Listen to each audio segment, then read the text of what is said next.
Good morning everyone, welcome to my YouTube channel. आज के session में हम एक चैप्टर करेंगे and the name of the chapter is the diary of a young girl. So सबसे पहले देखते हैं कि टाइटल क्या है। Now what is the meaning of a diary? Diary किसको कहते हैं? Diary is a person's private record of events, thoughts and feelings. आपने भी देखा होगा कि कुछ लोगों को ये हैबिट होती है कि जो भी उनके जीवन में घटित होता है या जो भी उनके मन में विचार आते हैं वो उसको एक जगह पर नोट करते हैं। इसी को क्या कहते हैं? राइटिंग अ डायरी और मेंटेनिंग अ डायरी। अब ये डायरी किसकी थी? यंग गर्ल की। यंग गर्ल कौन थी? Anne Frank. सो कौन थी ये एन फ्रैंक? आइए थोड़ा सा जानते हैं। So Anne Frank was a young Jewish girl who lived in Holland. So ये एक यहूदी लड़की थी जो कि हॉलैंड में अपने परिवार के साथ रहती थी। इसके परिवार में इसके पेरेंट्स के अलावा इसकी एक बड़ी बहन थी जिसका नाम मार्गोट था। एन फ्रैंक का जन्म 1929 में हुआ और इसकी डेथ 1945 में हुई और 1940 तक Till 1940, she was leading the life of a normal young teenaged girl. 1940 तक 1940 तक वो एक सामान्य जीवन जी रही थी, पर 1940 में कुछ ऐसा हुआ जिसने कि एन फ्रैंक और उसके परिवार के जीवन को ही उलट पलट कर नहीं रख दिया, बल्कि हॉलैंड में रहने वाले सारे ज्यूज के जीवन को पूरी तरह से उलट पलट कर रख दिया। सो क्या हुआ था 1940 में? दरअसल 1940 में जर्मनी के द्वारा हॉलैंड पर कब्जा किया गया था। अब जो जर्मनी का शासक था उसका नाम एडोल्फ हिटलर था। एडोल्फ हिटलर और उसकी नाजी पार्टी ज्यूज से सख्त नफरत करते थे। इतनी नफरत करते थे कि जैसे उन्होंने कसम खाई हुई थी कि जर्मनी में एक भी ज्यू को जिंदा नहीं छोड़ेंगे। इसकी वजह से बहुत बड़ी गिनती में जर्मनी में ज्यूज को मारा गया। कुछ को तो एक जगह खड़े करके शूट कर दिया जाता था, मास शूटिंग होती थी। कुछ को कंसंट्रेशन कैंप्स में रखा जाता था जो कि बड़ी जेलों के बराबर ही था। वहां पर लिविंग कंडीशंस इतनी खराब थी कि कोई ना कोई बीमारी फैल जाती थी जिसकी वजह से ज्यूज की वहां पर डेथ हो जाती थी, या कुपोषण की वजह से, मेल न्यूट्रिशन की वजह से ज्यूज वहां पर मारे जाते थे, या उनको लेबर कैंप्स में रखा जाता था। अब लेबर कैंप्स में क्या किया जाता था कि जो थोड़े हट्टे कट्टे जो एबल बॉडीड ज्यूज होते थे उनसे इतना काम करवाया जाता था कि ओवरवर्क से वो लोग खत्म हो जाते थे। सो इस तरह के हालात थे जर्मनी में। अब जो जर्मनी था वो एक पावरफुल कंट्री था। Germany was a powerful nation और वर्ल्ड वॉर 2 के दौरान उसने काफी कंट्रीज पर अपनी सुप्रीमेसी जो थी वो इस्टेब्लिश की। काफी कंट्रीज पर इसने कब्जा किया और जहां जहां पर भी जर्मनी का कब्जा होता था वहां वहां पर ही ज्यूज के जो बुरे दिन थे वो शुरू हो जाते थे, क्योंकि वही पॉलिसी, जो anti Jewish policy Adolf Hitler और उसकी नाजी पार्टी जो जर्मनी में फॉलो करते थे वही उस कंट्री में फॉलो होना शुरू हो जाता था। और यही हुआ एन फ्रैंक के परिवार के साथ। सो 5 जुलाई 1942 को एन फ्रैंक के घर में एक नोटिस आया और ये नोटिस घर की बड़ी बेटी मार्गोट के नाम पर था, जिसमें कि मार्गोट को क्या कहा गया था कि वो एसएस के ऑफिस में आकर पेश हो जाए। अब एसएस क्या थी? SS was an organisation. SS Nazi party का जो मिलिट्री पुलिस का जो विंग था उसको एसएस कहते थे। अब जब ये नोटिस घर में आया तो एकदम से परिवार को समझ आ गया कि अब छुपने का वक्त आ चुका है। सो पहले से ही उन्होंने ठिकाना सोचा हुआ था कि कहां पर जाना है। और the very next day, that is the 6 जुलाई 1942 को वो लोग सारे अपने नए ठिकाने पर पहुंच गए। सो वहां पर एन फ्रैंक के परिवार के 4 लोग और इसके अलावा 4 और ज्यूज भी इनके साथ छुपे हुए थे। अब 4 अगस्त 1944 तक ये परिवार और उसके साथ जो और 4 ज्यूज छुपे हुए थे, ये उस छोटी सी जगह में छुपे रहे। और वो जगह कहां पर थी? It was called the secret annex. अब सीक्रेट एनेक्स कहां पर था? जो एन फ्रैंक के फादर थे, जिनका नाम ओटो फ्रैंक था, उनकी एक फैक्ट्री थी, एक कंपनी थी मसालों की, स्पाइसेस की। ये जो सीक्रेट एनेक्स था उसी कंपनी का, उसी फैक्ट्री का पिछला हिस्सा था, और जहां पर कि ये परिवार, इसने कम से कम 2 साल बहुत ही डर में गुजारे, डर के माहौल में गुजारे। ये तो हम सब लोग इमेजिन कर सकते हैं कि उनकी उस टाइम पर मेंटल स्टेट क्या होगी जब कांस्टेंट डर बना हुआ था। और 4 अगस्त 1944 को गेस्टेपो के द्वारा घर पर रेड मारा गया और जितने भी वहां पर छुपे हुए 8 ज्यूज थे उनको अरेस्ट कर लिया गया गेस्टेपो के द्वारा। उसके बाद इनको कंसंट्रेशन कैंप्स में भेज दिया गया और 1 नवंबर 1944 को एन फ्रैंक और उसकी बहन को बर्गन बेस्टेलो नामक कैंप में भेजा गया, जहां पर कि फिर जाकर मार्च 1945 में दोनों बहनों की मौत टाइफस फीवर के साथ हो गई। क्योंकि कंसंट्रेशन कैंप्स में, जैसे हम पहले भी डिस्कस कर चुके हैं, कि लिविंग कंडीशंस इतनी खराब थी कि बीमारियां फैलती थी।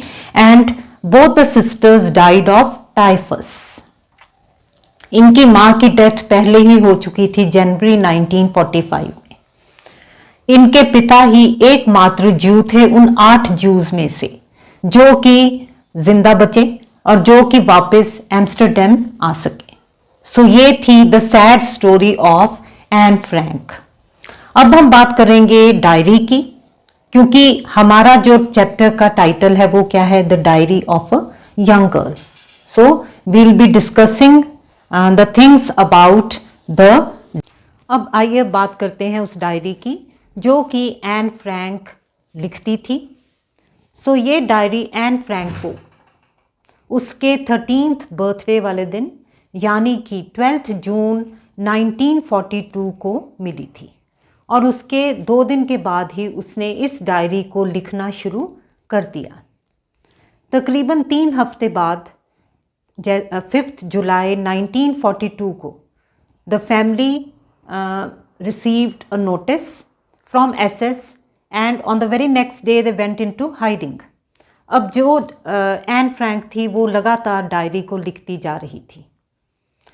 1 August 1944 was the last entry that Anne had made in her diary. So 1 August 1944 की लास्ट एंट्री थी जो कि एन फ्रैंक ने की, जो कि उसने लिखी। जैसे कि हम पहले डिस्कस कर चुके हैं, 4 अगस्त को तो उस घर पर रेड पड़ गई पुलिस की और जो पूरा परिवार था वो अरेस्ट हो गया। जो साथ में 4 ज्यूज और थे वो भी अरेस्ट हो गए। सो उसके बाद जैसे कि हम डिस्कस कर चुके हैं, सारा का सारा परिवार जो था वो ख़त्म हो गया। Auto Frank was the only survivor. जो एन फ्रैंक का फादर था वही बचा और फिर वो एम्स्टरडम में वापस आया।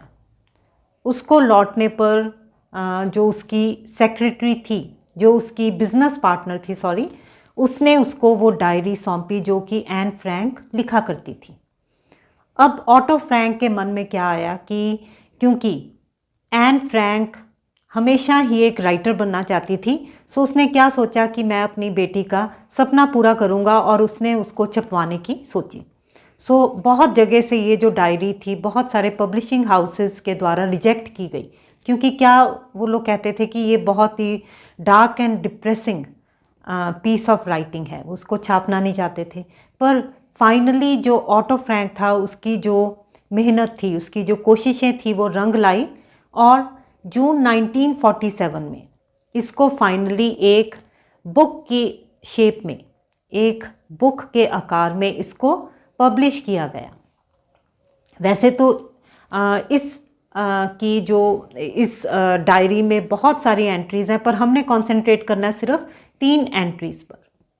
एक बात और कि ये जो डायरी थी ये लिखी डच लैंग्वेज में गई थी और बाद में इसको बहुत सारी लैंग्वेजेस में ट्रांसलेट किया गया और उसके बाद इस बुक को बहुत फेम मिली, बहुत लोगों ने इसको पढ़ा और पसंद किया।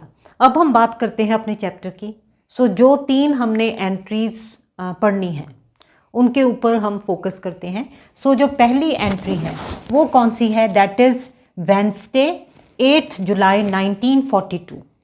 अब ये एंट्री है तो वेंसडे की, पर इसमें जो एन लिखती है वो किसके बारे में लिखती है? संडे और मंडे के बारे में।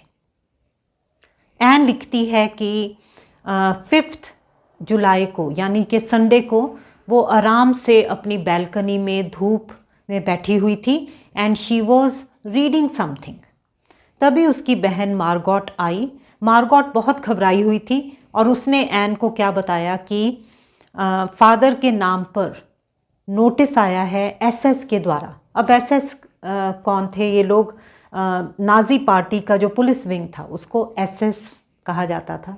सो दोनों लड़कियां बहुत घबरा गई और जो मदर थी वो, क्योंकि फादर उस टाइम पर घर पर नहीं थे, वो कहीं गए हुए थे, सो जो मदर थी वो इमीडिएटली मिस्टर वैन डान को मिलने चले गई। मिस्टर वैन डान कौन थे?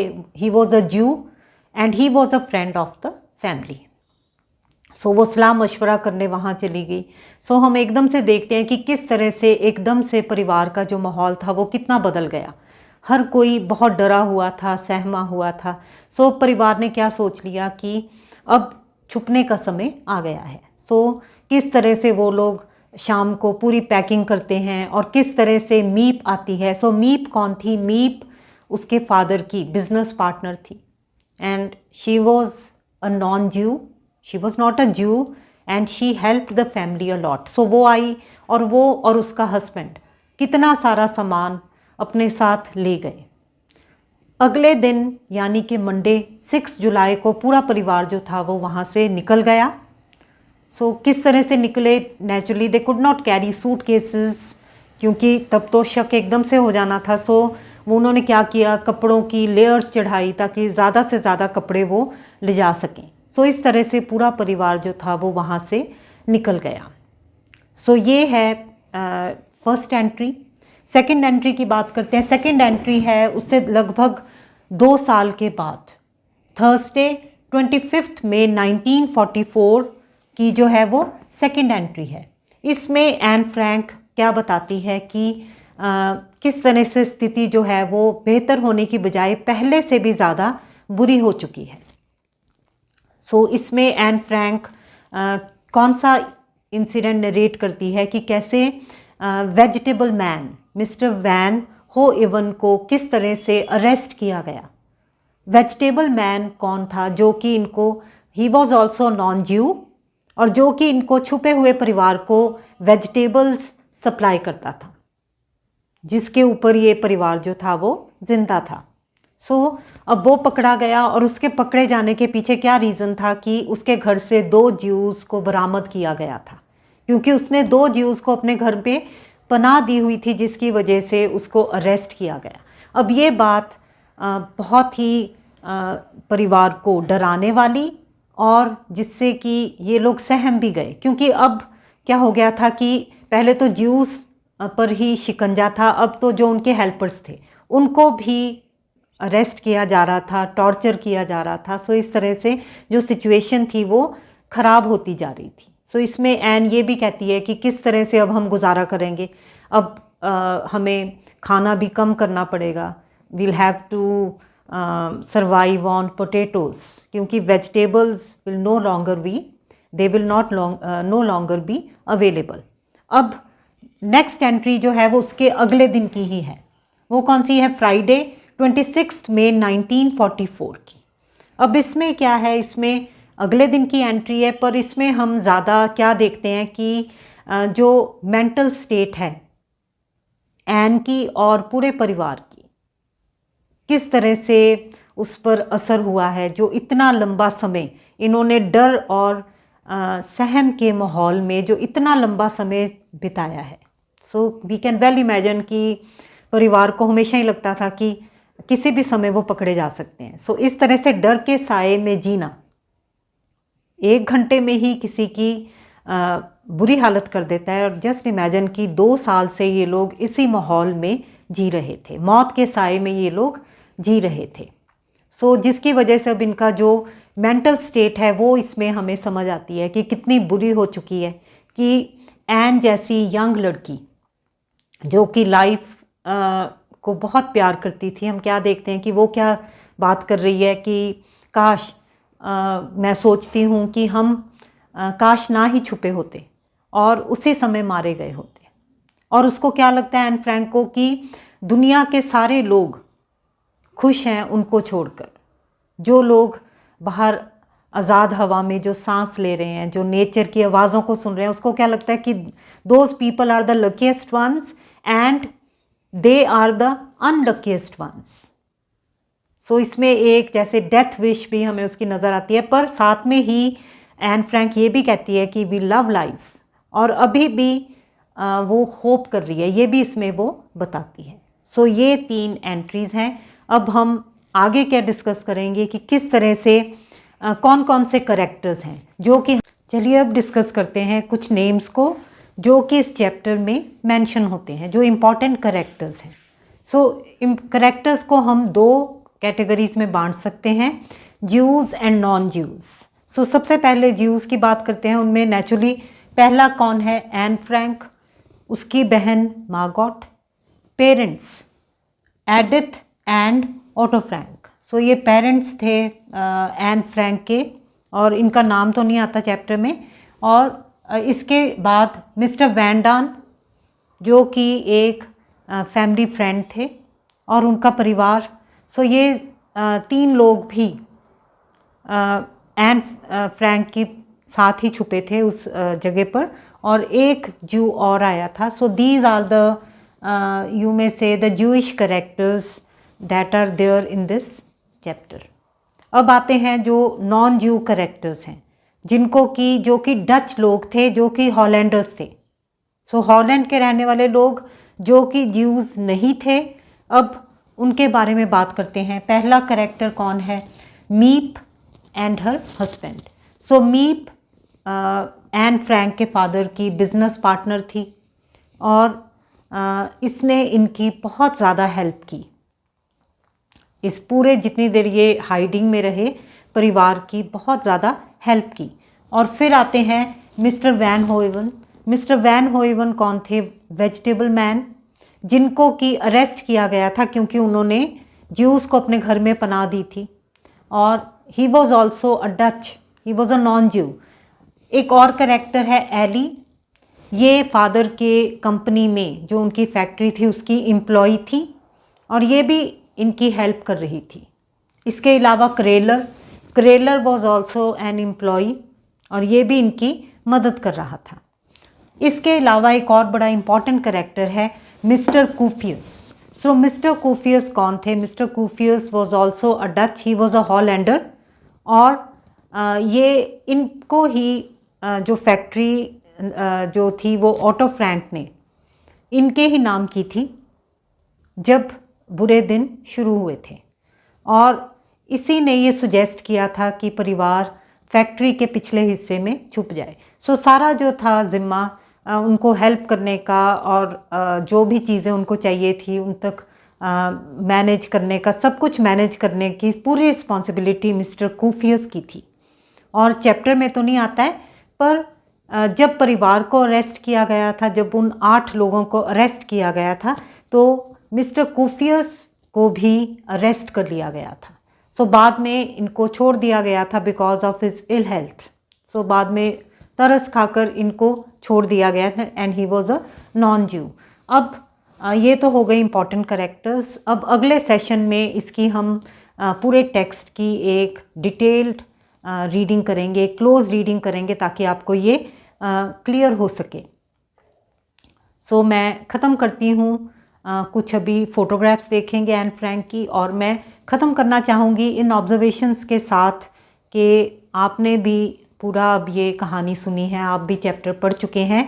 सो अगर हम कहें कि ये one of the darkest periods of human history था कि अगर इस तरह की किताबें ना होती तो हमें यकीन नहीं होना था कि क्या इंसान दूसरे इंसान पर इतना ज़्यादा जुल्म कर सकता है जिस तरह का जुल्म उस समय ज्यूइश पॉपुलेशन पर किया गया, यूरोप की ज्यूइश पॉपुलेशन पर किया गया। सबसे बुरा टाइम जो था ज्यूज़ के लिए वो कौन सा था, 1933 से लेकर 1945 तक।